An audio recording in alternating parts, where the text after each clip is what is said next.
Well, hey, Student Life, my name is Josh, and I'm so excited that you decided to join us on this journey through the book of Luke in the Bible. You know, each day we're going to be posting a short devotional thought from each chapter in the book of Luke. So we're going to start off in Luke chapter 1. So to get the most out of this experience through the Gospel of Luke, we want you to read the chapter first and then watch the video. So if you haven't read Luke chapter 1 yet, pause this video right now, read chapter 1, and then come back and watch the devotional thought. So Luke chapter 1, one of my favorite Christmas traditions is when Jessica and I, each year during the month of December, we read the book of Luke. It has 24 chapters in it, which leads perfectly up to Christmas. It's amazing. And so you'll find out in Luke, the Gospel of Luke, about Jesus' birth, his death, his resurrection, his life, his ministry, the miracles that he did. So it's a fantastic book that we're going to go through this Christmas, that we can just pause and reflect on the life of Jesus. So Luke 1, we find out about two pregnancies. Wow, two pregnancies. The first is between Zacharias and Elizabeth. And the Bible says that they were well advanced in years. That's just a nice way of putting it. They were old.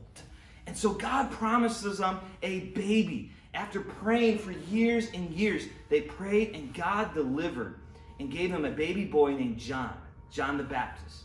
And you'll find out about John the Baptist in Luke 3. And then we find out about the second pregnancy through Mary. Now, this happened in an unusual way. Mary was a virgin, which means she had no husband. And I'm sure we all take in health class, that's impossible. And so she has a baby, and God promises that she's going to have a baby boy named Jesus. And I love what Luke chapter 1, verse 45, it says this: "Blessed is she who has believed that the Lord would fulfill his promises to her."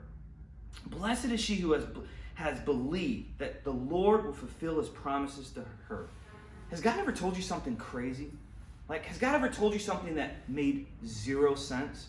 I mean, we can look all across the Old Testament and find God told Noah to build an ark, and they were in the desert. God told Abraham and Sarah that they were going to have a baby boy. Sarah was 90, Abraham was 100. Sarah literally laughed at God. But in the midst of all of this, God seems to love to tell his word and his promises that seem impossible. He loves to work that way. And he does so in Mary's life. He tells Mary that she's going to have a baby. She wasn't married, she was a virgin, and yet God delivers on this promise. Mary trusted and believed in God, even when it made no sense, even when she can't feel it or see it, she trusted and believed. And the same is true with your life. You might be in an impossible situation right now. You might be in a situation where the odds are stacked against you, and you're wondering if ever God's going to answer your prayers. I love what verse 38 says. It says, "For nothing is impossible for God." For nothing is impossible with God. Nothing. You might be in a situation that's really tough, that seems there's no way out. But trust me, that God will work it out. He loves to work in an impossible situation. When the odds are stacked against you, that's when he loves to do his work. I hope that you'll join us tomorrow as we continue on into Luke chapter 2.